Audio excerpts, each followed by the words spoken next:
Un groupe de jeunes filles se tenaient pieds nus sur des aiguilles d'acier, avec un piment rouge entre les dents, sans oser bouger des 1 pouce, car elle intendante tenait un fouet à la main, et avertissait que quiconque recracherait son piment, ou laisserait échapper un cri serait immédiatement emmené dehors. Certaines qui en avaient plus la force de tenir avaient déjà été emmenées, mais cette jeune fille restait là les dents serrées couvertes de sueur, debout sur les aiguilles toute la nuit. Les responsables disaient qu'elle avait tenu jusqu'à l'aube. Quelle volonté incroyable, tu peux recracher le piment maintenant, tu as été choisi. Parce qu'elle voulait survivre à tout prix, pour éviter d'attirer l'attention des maîtres. Elle se portait volontaire pour les tâches les plus pénibles et les plus sales. Mais elle n'aurait jamais imaginé qu'après tous ses efforts pour rester en vie, dès le premier jour devant la favorite impériale, elle recevrait l'ordre d'être éliminée. Et tout cela à cause du visage qu'elle avait toujours caché. Quelques jours auparavant, son père sans cœur avait besoin d'argent pour le mariage de son frère, et elle avait vendu au palais impérial. Avant son départ, il avait même prétendu qu'elle allait y vivre dans le confort. En regardant ses mains rugueuses et abîmées, elle savait mieux que quiconque que son apparence maigre et sombre ne valait même pas celle d'un insecte dans ce palais. Après avoir enfin réussi les épreuves de discipline, elle fut affectée au plus misérable dortoir des servantes. À peine arrivée, elle fut moquée par sa colocataire. Cette dernière la regardait avec dédain et se moquait de ses pauvres affaires. Cette jeune femme venait d'une famille aisée. Son père l'avait fait entrer grâce à ses relations.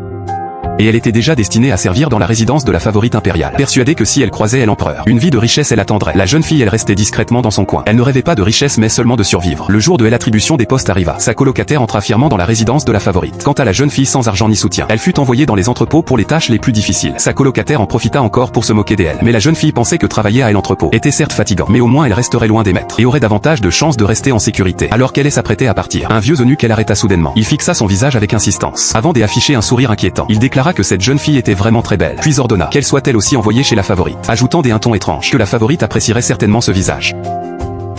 Le cœur de la jeune fille se serra. Elle savait que cela n'annonçait rien de bon. À peine entrée dans la résidence, elle fut témoin de la cruauté du palais. Une jeune servante était maintenue sur un banc et recevait une sévère punition de la part des eunuques. La servante principale déclara avec arrogance que c'était le sort réservé à celle qui servait mal la favorite. Plus tard, la jeune fille apprit que cette servante, elle n'avait commis aucune faute. Elle avait simplement mis un peu plus de maquillage et regardé l'empereur, puis avait été écartée sans ménagement. La jeune fille fut terrifiée et abandonna toute ambition, demandant elle-même les tâches les plus ingrates, passant ses journées à fertiliser les jardins. Quand sa colocataire passait, elle se moquait de son odeur, mais la jeune fille pensait que ce travail lui garantissait au moins la tranquillité.